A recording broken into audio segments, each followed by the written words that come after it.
Hi guys, BuildZoid here, and today we're going to be taking a look at yet another ITX Z390 motherboard, this time from MSI.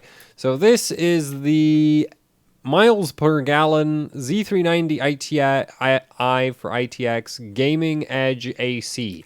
So very large name for such a small board. I mean, okay, that's MPG. Though I'd love to know what that's supposed to stand for, because for me, I'm a European, and for me that's like that's miles per gallon. Like, I've never heard of what else that could possibly be.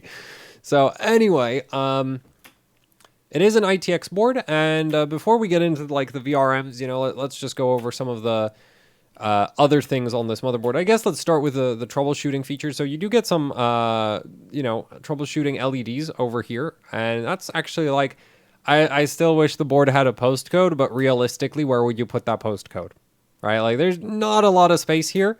So, like, the fact that this doesn't have a postcode is not the worst thing ever. So you do have some basic troubleshooting LEDs right here. Unfortunately, these aren't color-coded. So they light up all the same color, and it's going to be relatively hard to figure out. Like, if one of the middle one lights up, good luck figuring out which of the two lit up. There is an inscription on this edge of the board telling you what each of those LEDs means. So that's what you get. That's all you have for troubleshooting. But honestly, I don't think, like, for an ITX board, I think that's adequate. There have been a couple in the past that would have postcodes, but they're really rare. Most of the time, ITX boards don't get postcodes. There's just not enough space. So don't really have any issues with that. At least you get, something to tell you what's wrong. And moving on, for clear CMOS, you have a jumper right in the middle of the board, which is a kind of odd location for it. But yeah, it's right there. So that's fun. And then that's kind of it, really. The battery's crammed over here. You can unplug it, I guess, if the jumper decides to not work for some reason. Which that shouldn't happen, but you never know. Sometimes you just want to disconnect the battery for reasons, so you can. And yeah, so that kind of covers all of the troubleshooting features. It's an ITX board. There's not much they can really do about that. Next, let's move on to the heatsinks. And I'm a big fan of these heatsinks because they're like, I mean, they got fins. Admittedly, there's not a lot of said fins, but the fins are freaking huge. Well, long. So yeah, I'm actually, like, I'm a pretty big fan of these heatsinks. Like, I was expecting a lot worse when the board turned up, and, I was, honestly, if it turned up with something that looks like that, like this, a T profile, because that's what Asus likes to do, they have that nice big flat top plane that looks really good, and then a whole lot of nothing under it, which looks great in photos, but doesn't actually provide a whole lot of cooling. So yeah, it could have been that, but instead we got something that looks honestly like this. Well, actually, it's much chunkier.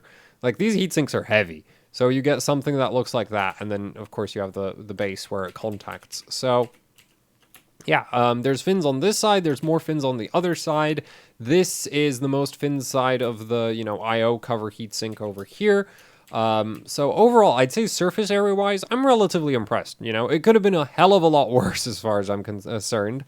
And the other thing that MSI has done that I'm a big fan of is that they've actually split up the thermal load on this motherboard rather well. So we saw this with the Z390 ITX board from Gigabyte, where Gigabyte basically had, like, they had 5 phases, and then they had one phase hiding up by the 8-pin, so you had a 6-phase V-core.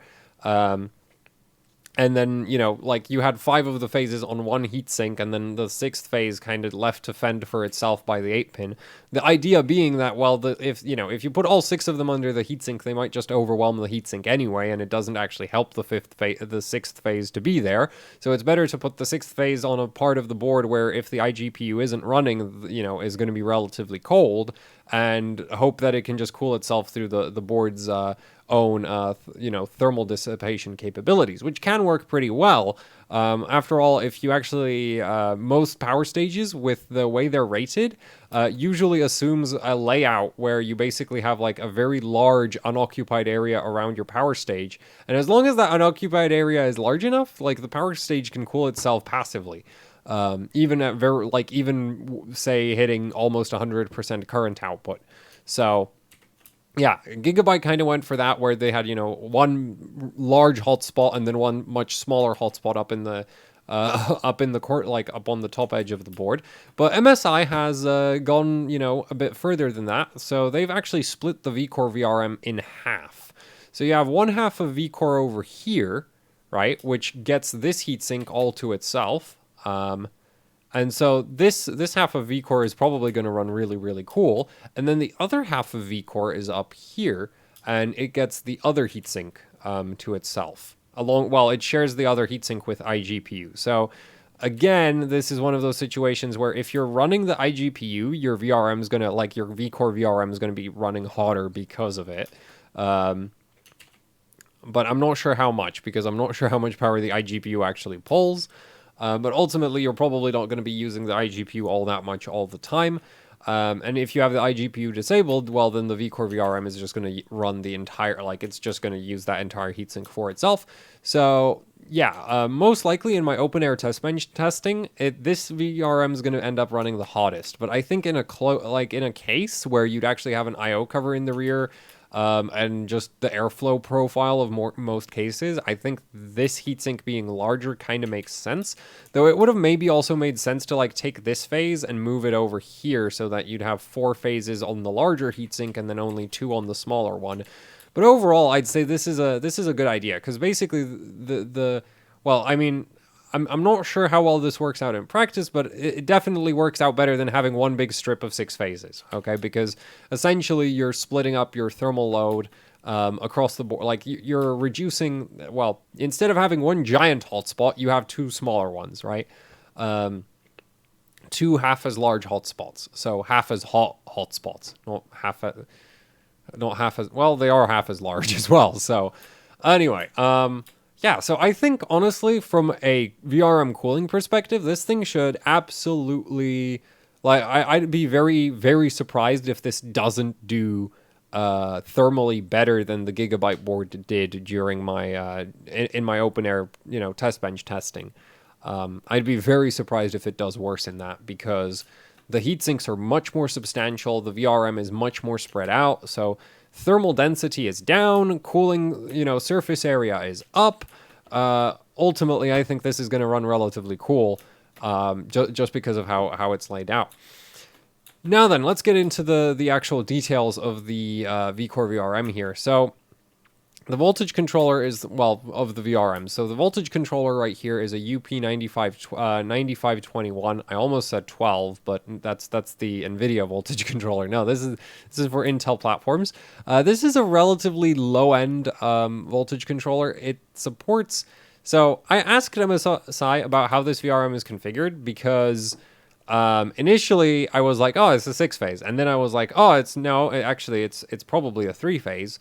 And then I asked MSI, and they're like, it's a 6+1. And they are fully aware of my view on putting 2 freaking phases on one PWM signal. So they probably, like, I hope they wouldn't tell me that it's a 6-phase, because ultimately I'm going to check anyway, just because I'm kind of skeptical. Well, I'm wondering about how it's configured, because the UP9521, as like, from all the information I can get on this chip, only goes up to like a 4+3 phase configuration, which, I mean, that still equals 7, so you could do something to maybe somehow reassign some of the phases from that 3 into the 6. I mean, there's a lot of voltage controllers that straight up support that, right? Intersil has the ISL 69138, which literally, like, both of these would be completely valid configurations, except I can't find anything on the internet saying that the UP9521 can support a 6+1. I know for a fact that it can do a 4+3, but yeah. So initially, I saw this and I was like, okay, it's a 6-phase. Then I was like, oh no, it's a 3+1. And then now I'm like, well, I guess it's a 6+1. The other thing that's kind of interesting is that the actual inductance on each of these inductors is relatively low. Like, these are all 200 nanohenries each. So actually running them as a 3, like putting, you know, if you actually did something where it was like 1, 2, 3, your per phase inductance would be really, really low, and that's that would just, like, low phase count naturally means you're going to have a higher output ripple. very low inductance, like low inductance, even more output ripple. So I really don't think, like, it doesn't seem viable to me to run this as a 3-phase. But yeah, we'll see. I'll definitely be checking it just because I'm kind of interested in how it's configured. So anyway, for now we're just going to go with this being a 6-phase because ultimately, like, for thermally, it doesn't actually make a difference if it's doesn't make much of a difference if it's a 6 or a 3. Regulation wise, I really hope it's not a 3, because if it's a 3, then for a 99, like, I had a 3-phase ITX motherboard in the past, and that thing had some pretty serious output ripple issues running a 7700K. So with a 9900K, I would not consider a 3-phase VRM acceptable at all. Just like, no, just no way. So yeah, I will be checking this anyway. So assuming it really is a 6-phase, you know, it would basically look like 1, 2, 3. So you have 3 phases down there, 1, 2, 3, and then 4, 5, 6. And then your +1 is the iGPU over here. In terms of the actual power, like, you know, MOSFETs that this is using, and these are actual MOSFETs, they're not power stages. So these are dual NFETs from Texas Instruments. These are, of course, the CSD 87350s. And these are 40 amp dual NFETs. That's what they're rated for. They don't actually, like, technically they wouldn't max out at that if it wasn't for, like, their packaging limitations, because they are, like, thermal, like, efficiency wise, you could probably push them to like 50 amps and they still wouldn't be doing too badly. It's just a case of the package, like their physical construction is not actually meant to handle currents higher than 40 amps anyway. So anyway, 40 amp dual NFET from Texas Instruments. We've seen these a bunch of times before. They're relatively comparable to the IR3553s that, say, Gigabyte is using on their ITX board as well, though these are slightly less efficient. So the end result for this VCore VRM is that, you know, this is an ITX board, so we were going to go through more, you know, current levels because these things are liable to overheat very early. But for the following operating parameters of 500 kilohertz switching frequency, 1.3 volts output, and a 5 volts drive, going from this VRM is going to do 120 amps output at 16.5 watts of heat, which is, I think, 1.5 watts of heat worse than the Gigabyte board. Unfortunately, unfortunately for Gigabyte, fortunately for MSI has some real freaking heat sinks. They could be bigger, but this is on an ITX board. The space is limited. Anyway, moving on to 150 amps, and this kind of stays the trend, is just like this board is slightly less efficient across the whole just load range up until 240 amps, which is kind of interesting but yeah, anyway, so 150 amps, you're going to be looking at about 24 watts of heat, which if you watch my video about the Gigabyte board, that ends up being a bit more heat again, but heat sinks are very important. Also, it's worth noting that I did rate the Gigabyte board at 400 kilohertz, not 500 kilohertz. So, though this is at lower voltage than the Gigabyte board, so kind of, you know, not basically 1 or 2 watts here and there is not really going to be a big difference, whereas the heat sinks are a big difference, right? So I'd focus on the heat sinks because the efficiency figures here are very comparable, just slightly worse. 180 amps output, you're going to be looking at about 32 watts of heat. And then going up to 200 amps output, which, so if you're overclocking a 9900K on an ITX board, you're probably going to land somewhere in this range. Okay, up to, 200 amps is also doable, but at that point you're looking at like delidded CPU, direct die, and yeah, if you're not going to physically modify your CPU, you're probably going to top out between 150 and 180A. These require some elaborate cooling solutions. Up until around 150, you can do it on just the regular solder from Intel. Anyway, so 200 amps, you're going to be looking at about 40 watts of heat. And at this point, you know that this is just kind of where the 90, like this is where the 9900K stops for ambient. Going even higher, 240 amps, which is the theoretical absolute maximum for this VRM, right? 40 amp dual NFETs, so 6 of them, 240 amps maximum output. At this point, this board actually wins on efficiency, which is really odd. But yeah, so these hit 52 watts heat output at that point, which is kind of interesting how that works out. So, you know, basically up until that 240A, these are worse than the 3553s on efficiency, and then at 240A, they actually win. So that's why I was saying, like, you know, if these were, like, if these had different packaging or just were slightly physically different, these could probably have been rated for a higher current output. They're just kind of interesting in that they're not super efficient at the lower loads. But yeah, these are still a like, you know, 40 amp dual NFET, like that's a pretty good power block right there. So yeah, that's the VRM efficiency. Honestly, you know, it's nothing groundbreaking. It's a bit worse, but I think what's going to really, you know, make or break the board is the heat sinks here. So that's what I'm interested to see. Like, I'm really interested with this one to do the actual thermal testing. The efficiency figures here are just kind of a case of, well, I mean, if the VRM was a lot worse and we were hitting that 52 watts at, like, you know, 150A, which there are VRM designs that do that. Like, you know, if it's bad enough, you can get, you know, whatever, however bad efficiency you want at whatever current output. There's not really a limit on how bad your efficiency can be. But yeah, like this is, you know, comparable to the efficiency the Gigabyte board has on paper, and this has much better heat sinks. So I think this is going to be pretty one-sided in the thermal testing in favor of this board. So yeah, anyway, moving on to the minor rails, VCCSA over here. And VCCSA is a, so that's our VCCSA. That's a minor rail that's for like your system agent, which basically includes things like which includes a bit of the memory controller, PCIe. Well, it is the PCIe, and then also your PCH communication and some other sort of like I/O kind of stuff.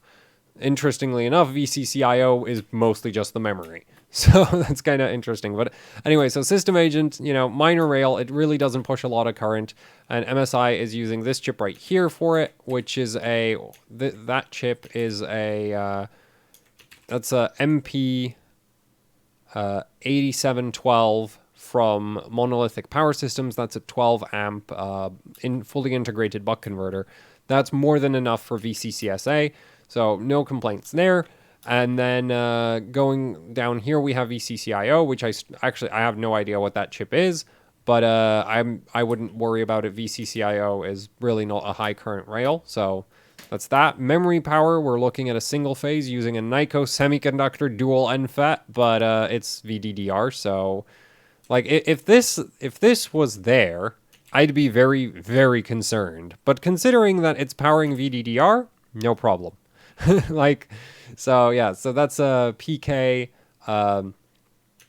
612 from Nyko Semiconductor. It's not great, but you know, it's powering VDDR, so who cares? And that's just a single phase for memory power, and that pretty much covers it. Really, like, you know, small board, not much on it. You get a VCore VRM that's about comparable with the only other ITX board I've done so far. So yeah, you know, and actually I think, honestly, it's probably, like, well, efficiency-wise comparable with the only other ITX board I've done so far. Heatsink-wise, I'd say definitely a step up from the last board I looked at. So yeah, maybe, you know, at this rate, I might actually get all four of the ITX boards on Z390 covered eventually. But I think this is a strong, like, I'm, you know, this is a strong entry, especially because of the heat sinks, because I think that's ultimately where most, like, the biggest differences are going to be between all of these boards, because the VRMs all seem to be similar in terms of their efficient, like, power capabilities. So it's really going to just come down to how the vendors decide to cool it. And MSI there seems to, like, MSI is definitely doing something, like, I'd say doing a good job there. So yeah, that's it for the Z390i gaming edge. Z390i Gaming Edge AC, which is obviously the ACs for the Wi-Fi right there. So yeah, that's it for the video. I'm really excited to see how this board does in thermal testing, because it might actually be able to handle a 9900K without any forced airflow, which I'd be surprised by, but that would definitely be rather impressive. I'm also excited to try out the memory overclocking on this motherboard, because if you've been following the new, like, overclocking news recently, this board was actually used to break the memory memory frequency world record. Now, I don't think I'm actually going to manage that, especially considering that, like, yeah, like, no chance, because you need, like, uber bin memory, uber bin CPU, and then you actually need to even, like, bin motherboards, because there's manufacturing differences in the motherboards themselves that can affect your memory overclocking range, when you're pushing for, like, super high frequencies. At lower frequencies, it doesn't really make a difference, but at super high frequencies, yeah, you start having board-to-board variance as well. So it's like, yeah, you have to bin a bunch of CPUs, a bunch of memory, and then a bunch of boards. And then you can go make your memory frequency world record. But nonetheless, like, at least one sample of this board is out there that's really good at memory overclocking, and, you know, it's still a 1 DIMM per channel board. So, you know, that's definitely also something I'm going to be, you know, messing around with, is memory overclocking on this, because it should be pretty good. So yeah, there. That's it for the video. Thanks for watching. Like, share, subscribe. Leave any comments, questions, suggestions down in the comment section below. And if you'd like to support what I do here with actually hardcore overclocking, I have a Patreon, and there's also like shirts and socks on Teespring that you can buy. You can find a link to both down in the description below. They both help immensely. Also, the patrons actually, there's like a patrons Discord, and you also get some bonus, extra videos that, you know, I don't think are worth putting on the main channel at the time that I make them, or because they kind of suck in my opinion. So, or they suck more than usual as far as I'm concerned, so they're not worth uploading to the channel proper. And I just issue is that this monitor that I do this video on is on, like, the edge of my desk, and for that reason, it's just like that. That's why I keep having the image off center. Anyway, that is the end of the video, so I'll go hit that stop button now. Stop wasting your time.